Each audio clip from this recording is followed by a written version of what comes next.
All right, recent reads and some more new books.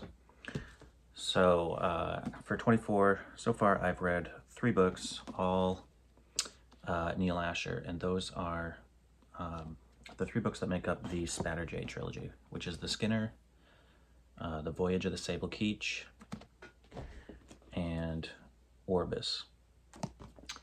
So, what was it? Near the end of last year, I read his latest novella, Jenny Trapdoor. And that had references to the Spatterjay planet, which just, well, reading Asher always makes me want to read more Asher, so, and it's been quite a while. So that made me decide, you know, it's probably about time I get around to reading the Spatterjay Trilogy. And I really should have read this before I made that video all about the polity. It really didn't matter. I didn't really miss anything, but I would have been a little more informed. So this trilogy takes place right near the end of the chronology we have so far. I think it's got to be more than 20 books now in the polity series. These take place in like the 3070s, I think, something around there. So these are the furthest in the chronology I've read, aside from the recent short story collections he put out, which are kind of far post-polity. The polity has collapsed or sublimed. They're long gone, and there's still stories to be told in the part of the galaxy that the polity existed in, but they're not really polity polity-esque. Well, they're polity-esque, but you know what I mean. They're not directly involved with the polity's history, kind of thing. You're probably going to hear the dog rolling around as he has dreams or nightmares. So yeah, The Skinner, the first book that takes place on Spatterjay, and finally, something because of my poor memory. I think the channel suffers from my terrible memory, so I actually have notes this time, just a few here. We got a few main characters. There's Erlin, who's a female doctor and xenobiologist, and she was on the planet in the past doing research, had some relationships there, and then left. And as the story starts, she's kind of entering the atmosphere on a shuttle, returning. And her character's dealing with like kind of NUI, which is something the polity hasn't quite figured out with long-lived humans, kind of around the 2nd to 3rd century of life. And this kind of happens in Ian M. Banks' The Culture. You have humans kind of struggling with boredom and depression. And what the hell do I do now? You know, I've been around 200 years. I've done it all. This story, or this book, kind of goes a little more into that and explores it with the Erlin character. She's trying to find meaning in her life again by returning to Spatterjay to meet up with one of the other characters, Captain Amble, who's one of the old captains. There's like 20-ish. I'll get into what an old captain is. So she's on the shuttle, returning to the planet. She meets the other 2 main characters who are arriving for the first time. They haven't been there before. One of the other characters is Yanner, or Janner. I called him Yanner. I wasn't sure how to pronounce it. He's kind of a tourist of the polity, which is a thing, you know, kind of also with the culture books. A lot of people just travel around from planet to planet, experiencing new experiences, kind of to stave off NUI and depression, really. But he's also kind of an envoy for a hive mind. Now, I've read in other Asher stuff references to these hive minds. I was never sure if it was just kind of throwaway references or if it was actually developed. Turns out it's very well developed. And these hive minds are actually Earth hornets. It turns out that they have mass distributed consciousness. It's just in the future they kind of make themselves known. But they're very erratic and hard to understand. But they do employ humans, because, you know, hornets, they're not traveling around from planet to planet on their own. So a hive mind, and there's many, they kind of have their own planet, their own independence. they send people to other planets so that they can explore them via these humans. And they actually rest on like this kind of transparent box and life support system that sits on the shoulder of their envoys. So Yanner kind of walks around with like this little transparent capsule that has these hornets, and he's got, you know, he's got an OG, or like a neural chip in his head that he can talk to them in real time, because in the polity universe there's runcible gates, which are kind of like, you know, they're like stargates, and that's how people can communicate in real time, planet to planet, by, you know, sending transmissions through a runcible. So he's always in contact with the hive mind, and it sees through these 2 or 3 hornets that he has on him. He's also got like a little package of like deep freezed hornets, so when these 2 die, he just defrosts a couple others. And the hive minds, they were new to me. I haven't read much about them, but they're, like I said, they're well developed in this series. They are traveling to this planet for their own purposes, which we find out later on. The other character is Sable Ke, a reification. Again, reifications I've read of in passing here or there. Maybe they starred in a couple short stories, but it's been a long time since I read about them. They are dead polity citizens who had their minds uploaded to crystal, put in their dead body, and then their body has been enhanced with all sorts of gadgetry and technology, so that they're still walking around.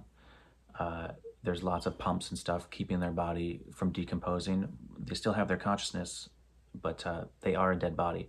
And there is a whole disturbing cult around these people who choose, you know, rather to be uploaded into an android body, they'd rather walk around in their dead human corpse. But Sable Ke was a cop who was trying to track down a famous group of 7 or 8 criminals 700 years in the past, just after the end of the Human Praetor War. And he's eliminated most of these people, but he's a very determined individual, and he has arrived on Spatterjay to finish this centuries-long mission to kill these people. And I guess the last main character we could say is Captain Amble. So more about the planet Spatterjay. It's basically an ocean world. There's islands here or there. There's not really any major continents.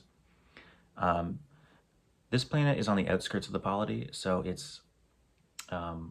it is overseen by a polity AI, which is called a warden.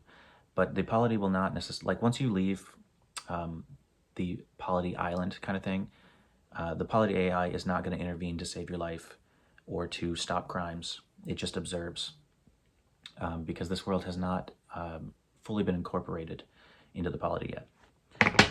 So this ocean world is pretty insane. It's governed by the wildlife is governed by this virus. Basically everything on the planet will kill you. It's all very aggressive wildlife, especially in the oceans. There's this certain type of leech that at some point developed a virus in it that basically makes the prey it attacks immortal, so that it can, you know, strip the flesh off something and eat it. And, you know, when that prey gets away, it will very quickly heal. And so it's kind of like a constantly renewable food resource. And of course, the humans on this planet, it's inevitable. You're going to get infected. With humans, it makes you, as well, incredibly strong. And the longer you live, the stronger and basically more immortal you are. As long as you take supplements and don't just eat food from this planet. You got to eat polity food, like regular human food, to stave off the infection progressing. Because what the infection wants to do is make you into something from that world, something easy to catch, feed on, and then release, and you'll regrow. So lots of people on this planet, they're called hoopers. They're infected, but they're just strong humans, and there's a whole culture of sailing ships around the planet, harvesting different things from the ocean. There's a whole trade with the rest of the polity. They hunt these things down, they They harvest different things from different wildlife. They bring it back, and it all gets shipped around the polity and traded amongst the culture that lives on the planet. The reason they're called hoopers, and the reason Sable Ke is here, is because just after the Human-Praetor War, which is 700 years in the past now, J. Hoop was this terrible human with his band of criminals. They were, I think during the war and just after, they were basically kidnapping humans and selling them to the Praetor, which are this crab-like species, the main antagonistic alien species, which we're at, an uneasy peace with now. But at that time, they were killing humans. They were fighting a war.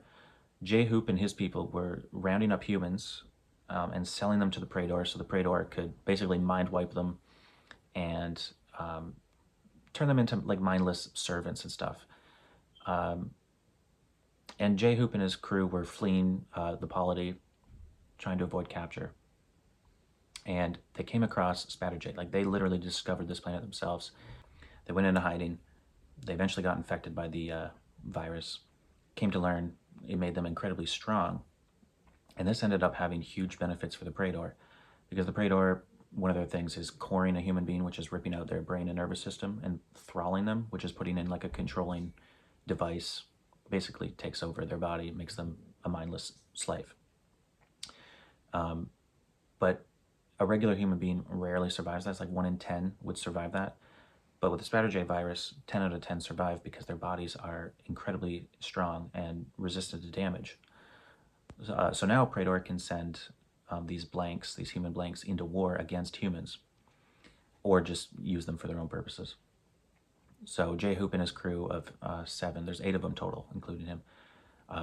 So for quite a number of years, they hid out on this planet, secretly trading human captives to the Praetor. And the Praetor had like a great influx of like human slaves and stuff.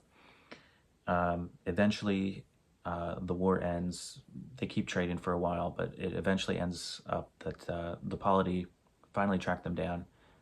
J. Hoop and his crew go into hiding, and Sable Ke is one of the officers of ECS, Earth Central Security, who are tracking these people down, and he manages to kill a decent number of these 8, but there's still a few. The main 2, J. Hoop and his lover and main partner, which is Rebecca Frisk. Those 2 he never caught. Eventually he's killed, becomes a reification, continues the hunt for hundreds of years trying to find these 2. Finally, he's tracked down J. Hoop, who had been off planet for a long time, but at some point returned to Spatterjay. So now he's here to track down J. Hoop, hopefully find Rebecca Frisk. And now I'm realizing I got that slightly wrong. Rebecca Frisk, there's going to be a lot of spoilers, okay? There's going to be a lot of spoilers. Rebecca Frisk is thought dead at this point. It's been at this point, 3 weeks since I read the first book. So he thinks he's just got to get J. Hoop and that's done. So he has arrived to track down J. Hoop. Now, J. Hoop did return a long time ago, but he basically crash landed on an island and was cut off from regular human food, and so the virus totally turned him into an insane creature capable of surviving. He's lost all his humanity. He is the Skinner. So now we've got our reasons for why everybody's on the planet, and as with any Asher novel, characters' reasons and motivations for being involved in these plots are not always what they seem, or they change. People sometimes aren't who they seem to be, or even who they thought they were themselves. That's one of the things I love about Asher. The intrigues with characters and the ways they connect and stuff is very cool.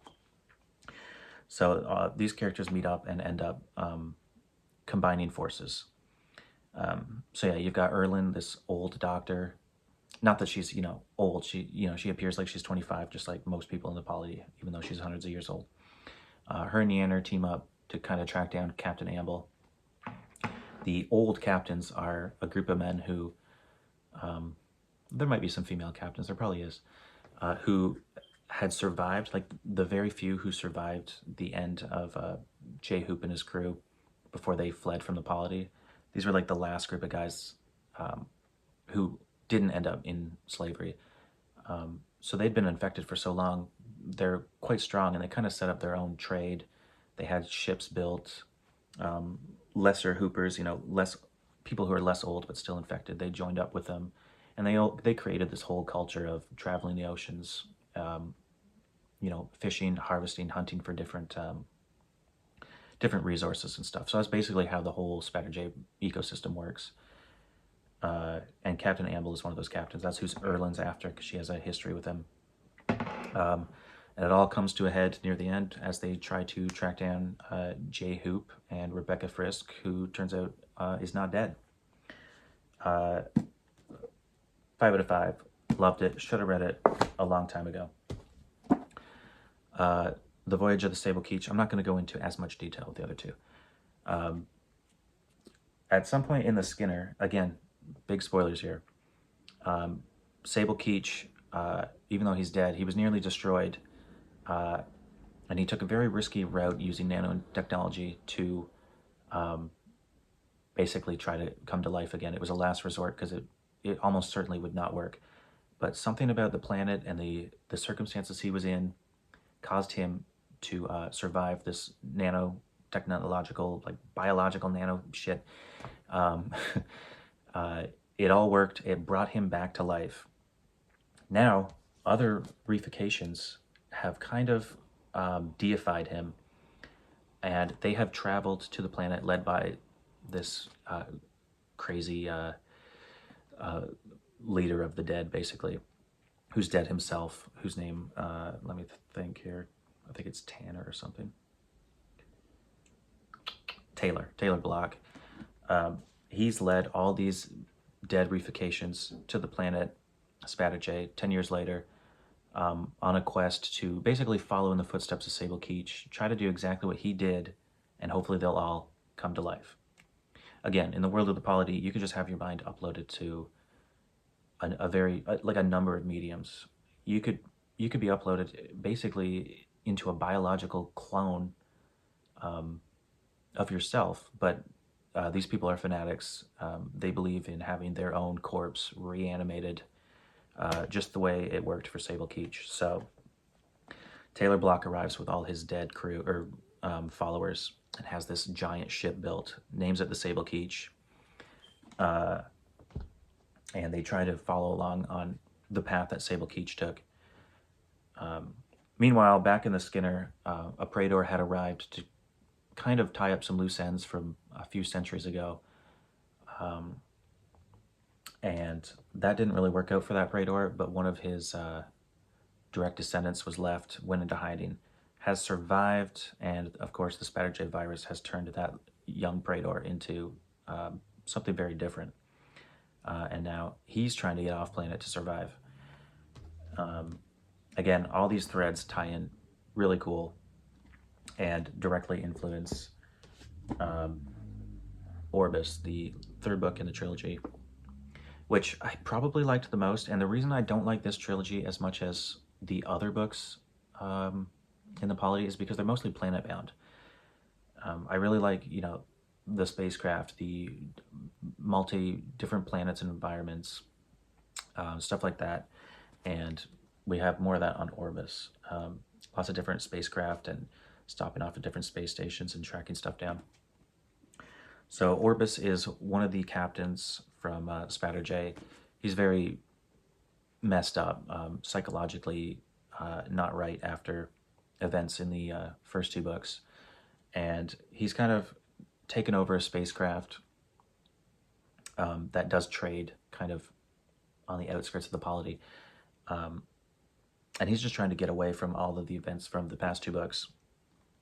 So he thinks he's just going to captain this trading ship and go just on the outskirts of the polity, do some trades, come back to Spatterjay, maybe call it quits then and return to the planet.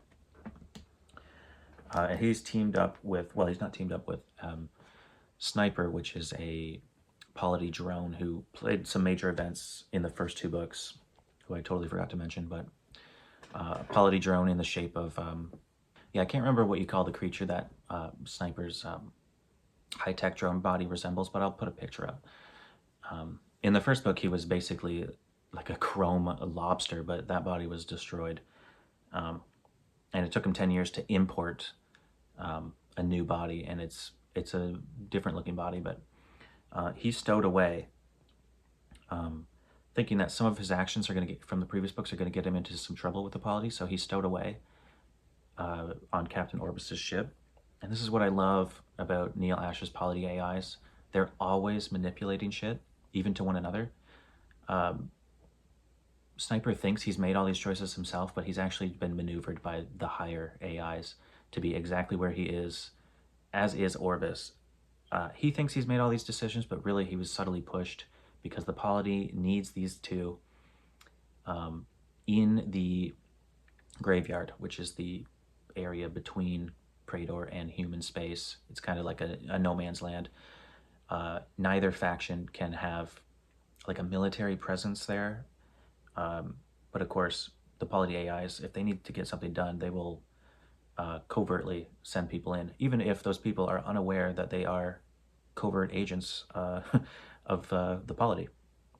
So they are in the graveyard exactly where they need to be to uncover something, as is this Praetor from the previous books, Vrel, who has been greatly mutated by the virus. I feel like I'm going into too much detail, yet also not enough. Like it's been like 20 something minutes. Anyway, I liked this one the most. Again, Asher's characters, they change. They're not exactly who you thought they were.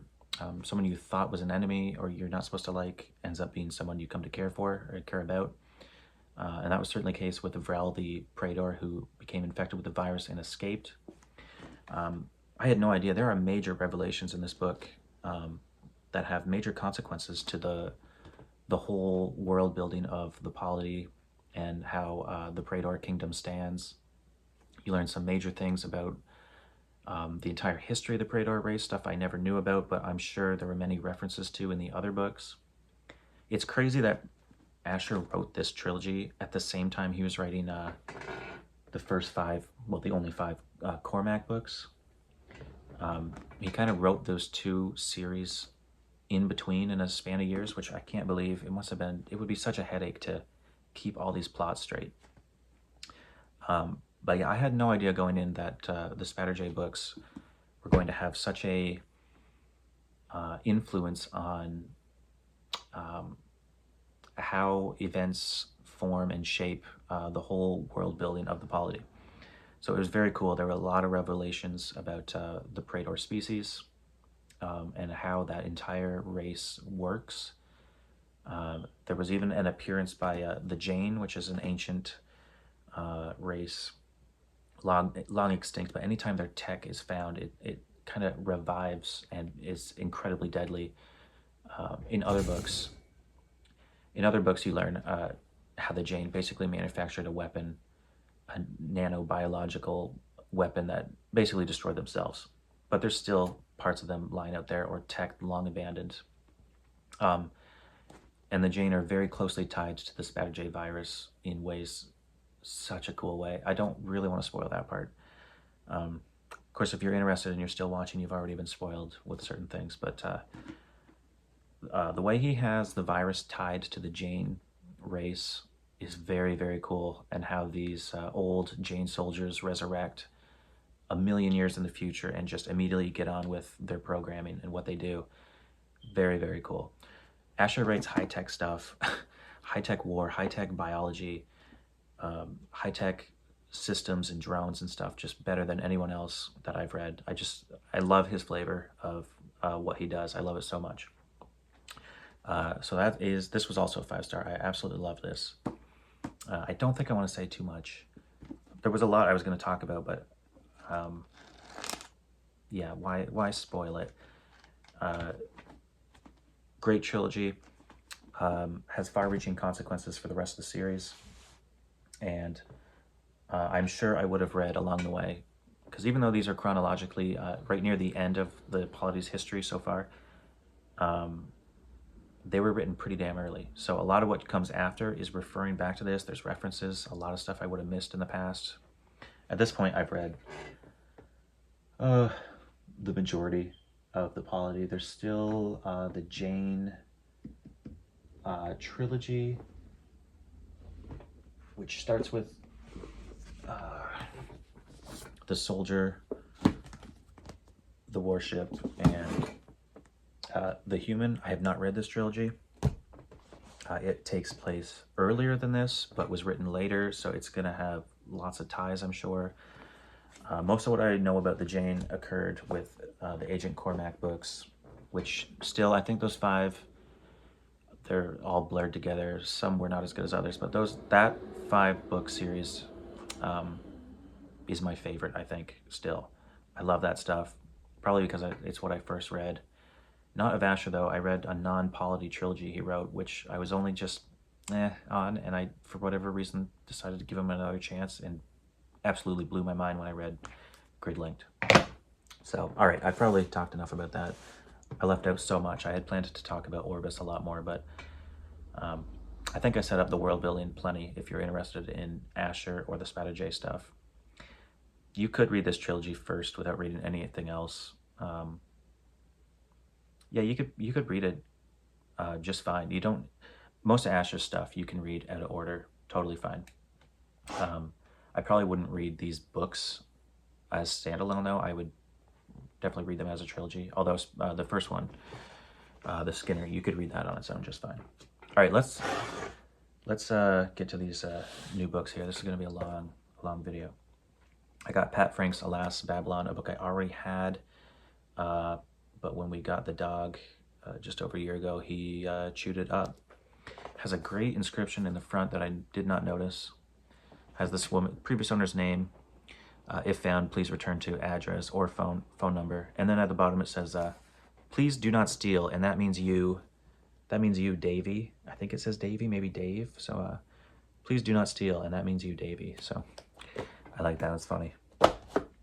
I got another Jane Gaskell novel. I don't know much about her or this series.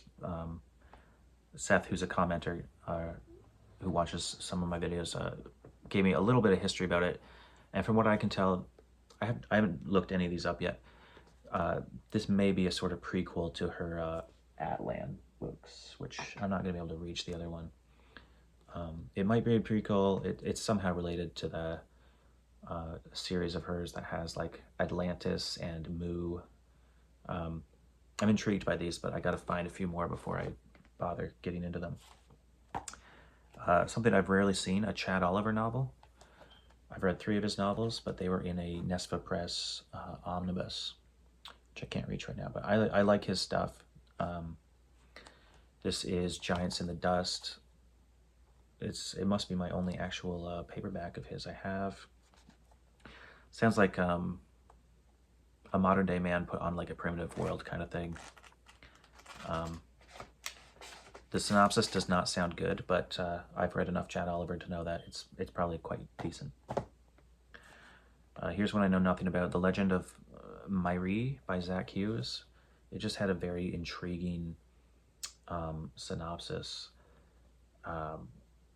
Sounds like the current period is like a utopia, but everyone's aware that death is coming in the far future or something. I don't know, it just sounds cool. This is a cool find, Crashing Suns by Edmund Hamilton.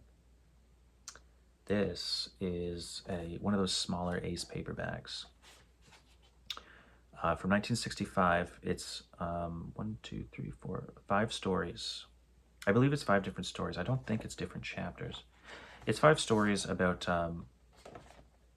like a futuristic patrol or police patrol that basically deals with galactic emergencies. Sean Stanfast once talked about the one story, the second story here, The Star Stealers. And it just sounds like some really cool, very early space opera. And these stories are from 28, 29, and 30. I'm not sure where they were first published, but it would have been in the pulp magazines. Yeah, I'm happy to find that. I do enjoy Edmund Hamilton. Haven't read any of his novels yet, but I have read some of his short stories. Walter John Williams, Voice of the Whirlwind.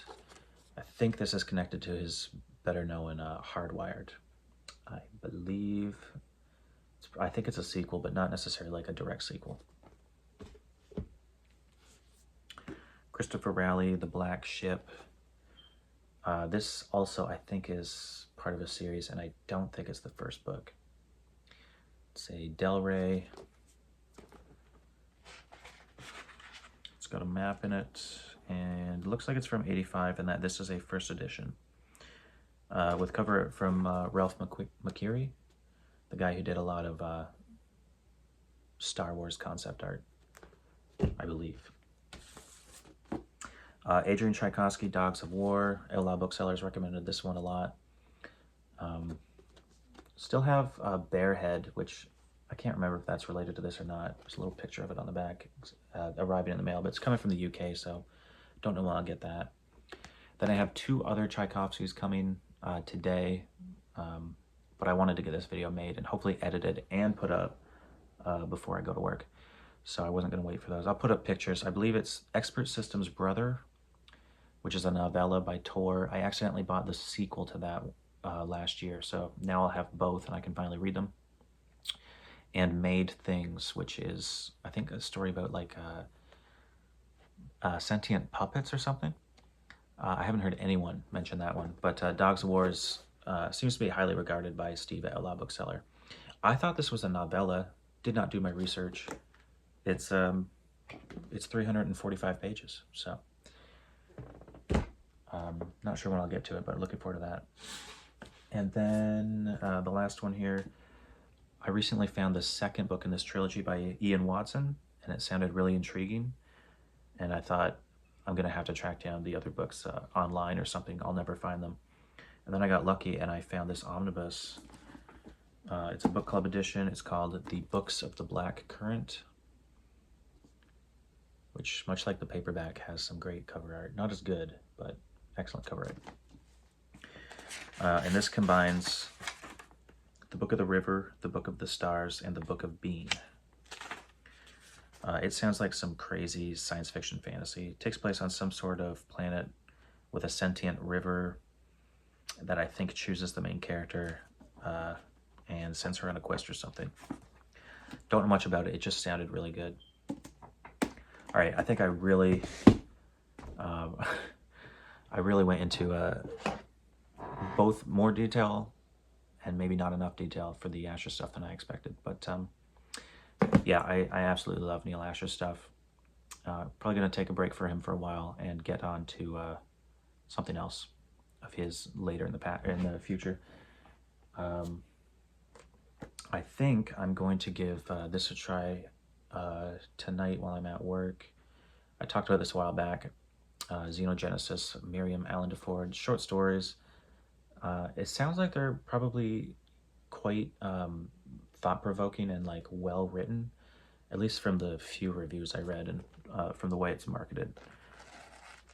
Don't know a damn thing about it. It looked cool and sounds intriguing, so I'm gonna give that a try, and probably see you again in a couple weeks with what I've read, and undoubtedly acquired a few books by then too. So see you next time.